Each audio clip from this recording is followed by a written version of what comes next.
ছাত্ৰ ছাত্ৰীসকল আজি আমি আলোচনা কৰিম তোমালোকৰ তৃতীয় পাঠ অৰ্থাৎ আমাৰ গাঁও এটি মনোৰম কবিতাৰে। এই কবিতাটি আমি আবৃত্তি তথা ইয়াৰ পাঠৰ মূল ভাগখিনি মূল কথাখিনি বুজাৰ আগতে আমি কবিজনৰ সম্পৰ্কে দুআষাৰমান জানি থওঁ। তোমালোকে জানি থোৱা যে আমাৰ গাঁও কবিতাটি ৰচনা কৰিছিল কবি আনন্দচন্দ্ৰ আগৰৱালা। আনন্দচন্দ্ৰ আগৰৱালাৰ জন্ম হৈছিল 1874 অৰ্থাৎ 1874 চনৰ 5 ছেপ্টেম্বৰ তেজপুৰ আগৰ শোণিতপুৰৰ বৰঙাবাৰীৰ কলংপুৰ মৌজাৰ বিখ্যাত আগৰৱালা পৰিয়ালত তেওঁৰ জন্ম হৈছিল। তেওঁ বিভিন্ন কবিতা পুথি বিভিন্ন পদ্য ৰচনা কৰিছিল, যাৰ কাৰণে তেওঁ আমি সাহিত্যিক শিক্ষাবিদ তথা পিছলৈ আৰক্ষী অধীক্ষক হিচাপেও জানিবলৈ পাওঁ। তেওঁ বিভিন্ন ইংৰাজী ভাষাৰ গ্ৰন্থ পুথিপাজি অসমীয়ালৈ অনুবাদ কৰিছিল কাৰণে তেওঁ ভাঙনি কৰ বুলিও কোৱা হয়। তাৰ উপৰিও তেওঁক আৰু কিছুমান উপাধিৰে সন্মানিত কৰা হৈছে। সেই উপাধিসমূহক তেওঁক 1916 চনত ৰায় চাহাব উপাধি আৰু 1921 চনত ৰায় বাহাদুৰ উপাধিৰে সন্মানিত কৰা হৈছিল। তেওঁ 1934 চনত অসম সাহিত্য সভাৰ সভাপতিও আছিল, যদি আমি চাব যাওঁ আনন্দচন্দ্ৰ আগৰৱালাৰ বিষয়ে। ইয়াৰ উপৰিও তেওঁ যদি আমি চাওঁ তেওঁ বিভিন্ন গ্ৰন্থ শিশু সাহিত্য শিশু পাঠ আদি ৰচনা কৰিছিল। তেওঁ কেইখনমান কবিতা সংকলনৰ নাম মই কৈ দিছোঁ তোমালোকক: জিলিঙনি, পাণচৈ, সুখৰ ঠাই, তৈ, বলম, দেৱকন্যা, মায়াবী, বেশেৰে, আদি মৌলিক কবিতা, জীৱন সংগীত, চহা পণ্ডিত আৰু যোগী। ইয়াৰ উপৰিও তেওঁ কমল পাঠ, অসমীয়া আদি পাঠ নামেৰে কিছুমান গ্ৰন্থ ৰচনা কৰিছিল। তাৰপিছত শিশু পাঠ নামেৰেও তেওঁৰ গ্ৰন্থ এখন পোৱা যায়। ছাত্ৰ ছাত্ৰীসকল, এইজনা কবিৰ অসমীয়া সাহিত্যলৈ যথেষ্ট বৰঙণি তথা অনুদান আছে। এইজনা কবি সাহিত্যিক আৰু আৰক্ষী অধীক্ষকৰ মৃত্যু হৈছিল 1939 চনৰ তেজপুৰত তেওঁৰ মৃত্যু হৈছিল। এতিয়া ছাত্ৰ ছাত্ৰীসকল আমি কবিতাটিৰ মাজলৈ আহোঁ। কবিতাটিত আমাক কি কৈছে অৰ্থাৎ কবিতাটিৰ মূল কথাখিনি কি তাক আমি জানো। তোমালোকক আমাৰ গাঁও কবিতাটি দিছে। কবিতাটিত প্ৰথম চাৰিআলিত কৈছে: শুৱনি আমাৰ গাঁওখন অতি শুৱনি গছেৰে ভৰা, ডাল ভৰি ভৰি ফুল ফল লাগে, কত পাওঁ তল সৰা। অৰ্থাৎ আমাক এই চাৰিশাৰীৰ মাজেৰে এটা কথা বুজাব বিচাৰিছে কবিয়ে যে আমাৰ গাঁও অঞ্চলবিলাকত কি থাকে? গাঁও অঞ্চলবিলাকত আমি বহুতো কি পাওঁ? শুৱনি বস্তুৰে ভৰপূৰ হৈ থকা দেখিবলৈ পাওঁ। আমাৰ গাঁও অঞ্চলবোৰত কি থাকে? শুৱনি গছ লতা, হাবিয়ে বননি, তাৰ লগতে বিভিন্ন ধৰণৰ ফল মূল, তাৰপিছত আৰু কিমান ফল মূল আমি অত তত পৰি থকা দেখিবলৈ পাওঁ। তাকে আমাক কবিতাত কৈছে: শুৱনি আমাৰ গাঁওখন অতি শুৱনি গছেৰে ভৰা, ডাল ভৰি ভৰি ফল ফুল লাগে, কত পাওঁ তল সৰা। অৰ্থাৎ আমাক কৈছে আমাৰ গাঁওখন অতি শুৱনি আৰু আমাৰ গাঁওখনৰ গছ গছনি অতি শুৱনি গছ গছনিৰে ভৰি আছে।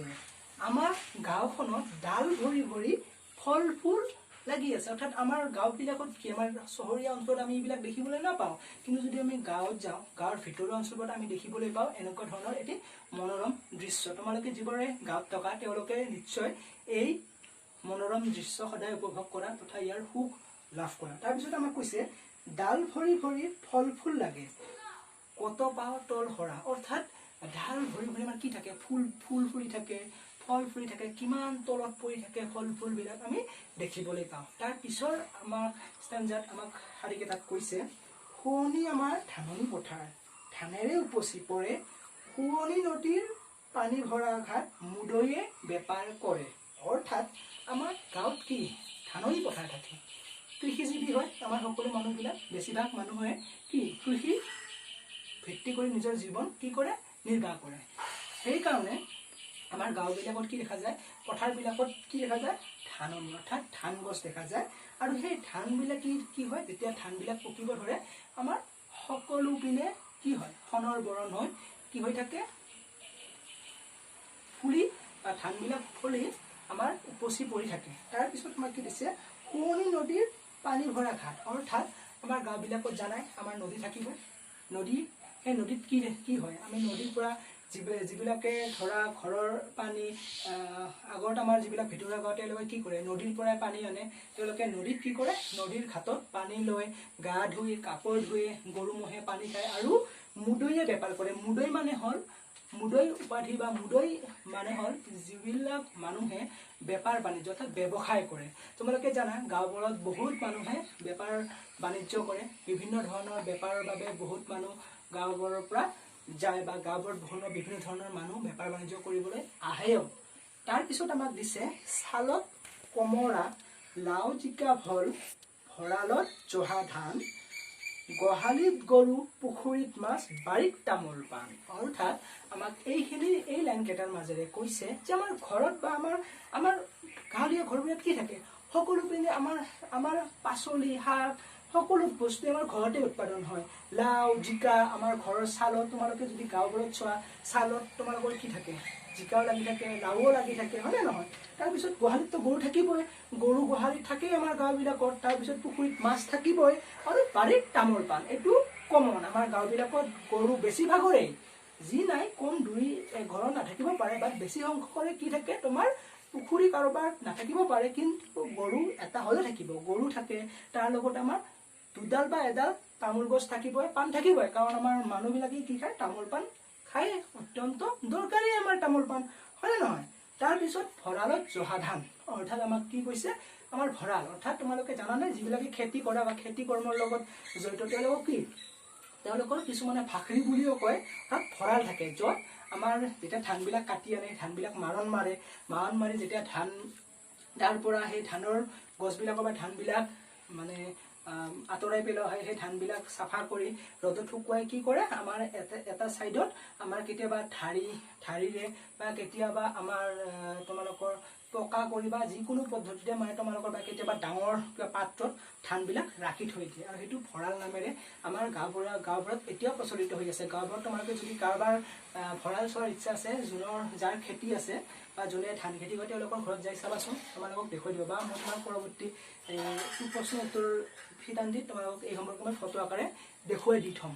তেওঁলোকৰ ভঁৰালবিলাকত থাকে জহা ধান, আমাৰ ধান খেতি হয়, সেই ধানৰ জহা ধানবিলাক তাতে ভঁৰালবিলাকত আমাৰ কি হয়, আমাৰ ভঁৰালবিলাকত থৈ দিয়ে। তাৰপিছত আমাক দিছে গছৰ ডালত শুৱনি চৰায়ে শুৱলা সংগীত গায়, শাকনি ঠাক ফুলনিত ফুল দেখিলে হিয়া জোৰাই।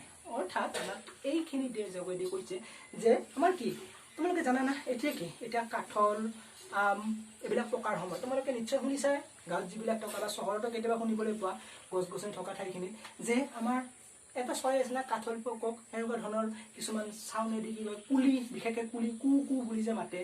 তো আমাৰ এনেকুৱা হয় গাঁওবিলাকত, বিশেষকৈ য'ত গছ গছনি বা নৈ বিল খাল সেইবিলাকত চৰাইবিলাক আহে আৰু সেনেকুৱা ঠাইত তেওঁলোকে ফল মূল আহাৰেদি খাবও পায়। সেনেকুৱা ঠাইত কি হয়, এই ধুনীয়া শুৱলা চৰাইৰ মাত আমি কি শুনিব পাওঁ।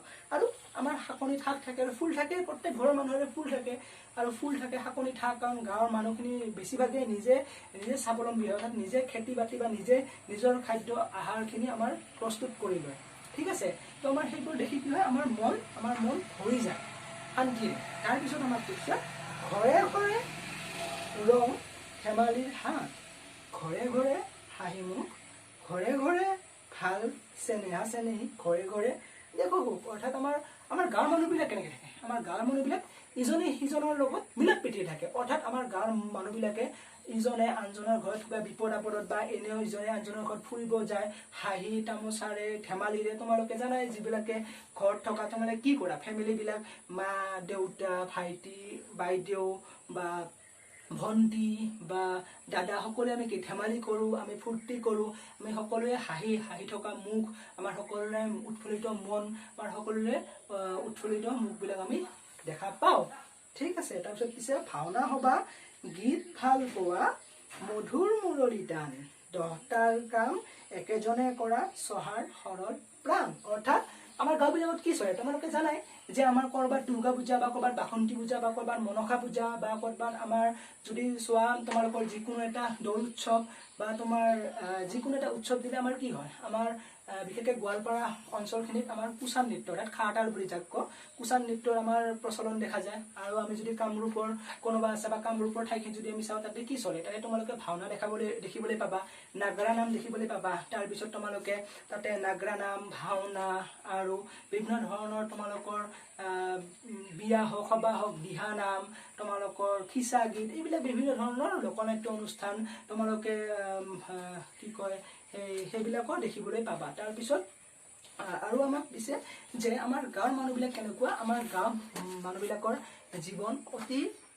অতি মধুময় হয় যদিও মানুহবিলাকে কষ্ট কৰিব পাৰে। অৰ্থাৎ আমাৰ যিবিলাক চহা মানুহ, যিবিলাকে অৰ্থাৎ খেতিয়ক, যিবিলাক খেতি কৰে, অৰ্থাৎ তেওঁলোকে কৰ লৈ বা তেওঁলোকে নাঙল লৈ খেতি কৰে, সেই মানুহবিলাকৰ কি হয়, তেওঁলোকে নিজৰ কষ্ট কৰি তেওঁলোকে 10জনৰ কামো একেলগে কৰিব পাৰে। এনেকুৱা ধৰণৰ তেওঁলোকৰ ফূৰ্তি বা স্পৃহা বা তেওঁলোকৰ এনেকুৱা ধৰণৰ এটা অদম্য শক্তিও থাকে। গাঁও অঞ্চলৰ যিখিনি মানুহৰ যদি আমি চাব যাওঁ বা আমি ফূৰ্তিৰে বা আমাৰ মন প্ৰাণবিলাক এনেই সদায় ফূৰ্তি বা ধেমালিৰে আমাৰ ভৰি থাকে।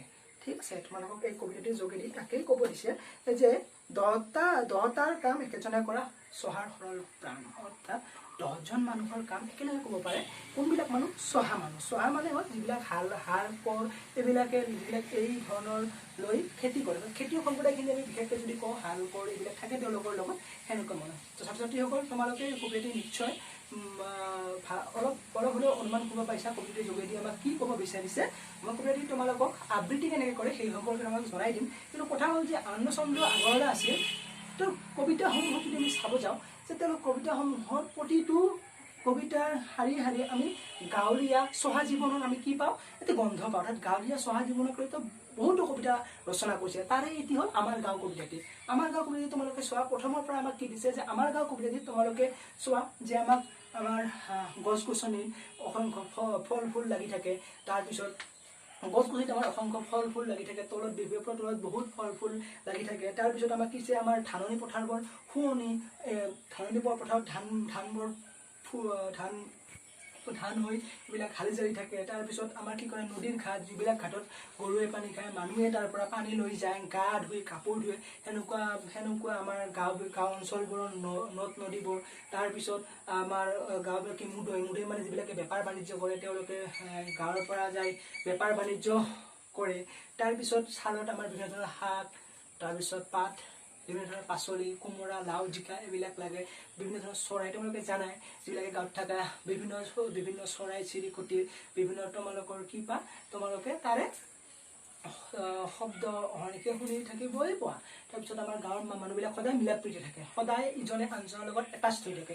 তোমাৰ ঘৰত তোমাৰ ওচৰৰ মানুহজন, তোমাৰ সৰু যদি দাদা হয়, দাদাজনক খবৰ ল'ব আহিব, তোমাক মাতিব, তোমাৰ ঘৰত তেওঁ আহিব, সকলোৱে আহে। আৰু তাৰপিছত তুমিও তেওঁলোকৰ ঘৰলৈ যোৱা, বিয়া হওক, সবাহ হওক, এনেই হওক, ফুৰিব যোৱা বা দিনটো যাই থাকিব পৰা, খেলা তেওঁলোকৰ লগত। তাৰপিছত আমাক আৰু কি কৈছে যে ভাওনা সভা, যেনেকুৱা আমাৰ ইয়াতে সৰু এটা কিবা অনুষ্ঠান হ'লে তোমালোকে ইয়াতে তোমালোকৰ কুচান নৃত্য বা গোৱালপাৰীয়া গানৰ সংগীতৰ অনুষ্ঠান, তোমালোকৰ সিপিনে যদি যোৱা সেইপিনে তোমালোকৰ চাব পৰা তোমালোকৰ ওজাপালি বা বিভিন্ন ধৰণৰ অনুষ্ঠানবিলাক তোমালোকে সৰু কিছুমান উৎসৱ অনুষ্ঠানৰ মাজেৰে চাবলৈ পোৱা। অৰ্থাৎ আমাৰ এই কবিতাটিৰ যোগেদি এটা কথা ক'ব বিচাৰিছে যে আমাৰ গাঁও কেনেকুৱা এটা ৰসাল বস্তু বা গাঁৱত কেনেকুৱা ৰস সোমাই থাকে, সেই ৰসখিনি আমাক এই কবিতাটিৰ যোগেদি বুজাব বিচাৰিছে। তোমালোকে এটা কাম কৰিবাচোন ছাত্ৰ ছাত্ৰীসকল, তোমালোকে কবিতাটি পঢ়ি তোমালোকে চাবা যে তোমালোকৰ গাঁওবোৰত এনেকুৱা কিছুমান আছেনে, বা তোমালোকৰ গাঁওবোৰত এনেকুৱা এতিয়াও আছেনে তোমালোকে সকলোৱে মিলি জুলি আছা। তোমালোকে যেতিয়া কবিতাটোৰ পৰা চাবাচোন, তোমালোকৰ ঘৰত খেতি বাতি কৰে নে, তোমালোকৰ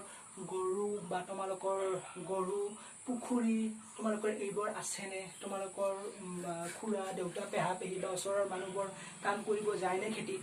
ঠিক আছে, তোমালোকে এই কবিতাটোৰ যোগে সেইবোৰ জুকিয়াই চাবা। তোমালোক কবিতাটি পঢ়ি অত্যন্তই ভাল লাগিব। অৰ্থাৎ কবিতাটি আমাৰ লগত একেবাৰে মিলিছে যে যে সাধাৰণ শ্ৰেণীৰ মানুহবোৰৰ লগত একেবাৰে কবিতাটো চুই গৈছে। ছাত্ৰ ছাত্ৰীসকল কবিতাৰ যোগেদি এইখিনি কথা আমাক ক'ব বিচাৰিছে, যিখিনি মই তোমালোকক থুলমূলভাৱে জনাই দিছোঁ। তোমালোকে চাগে বুজি পাইছা। মই আবৃত্তি আকাৰে তোমালোকক পৰৱৰ্তী খণ্ড বা পৰৱৰ্তী ভিডিঅ' ক্লিপ যোগে দি দিম। প্ৰশ্ন উত্তৰসমূহ তাতেই আলোচনা কৰিম। আশা কৰোঁ বুজি পাইছা। আৰু এইখিনিয়ে আজিৰ এই পাঠটিৰ আছিল মোৰ কথা। ধন্যবাদ।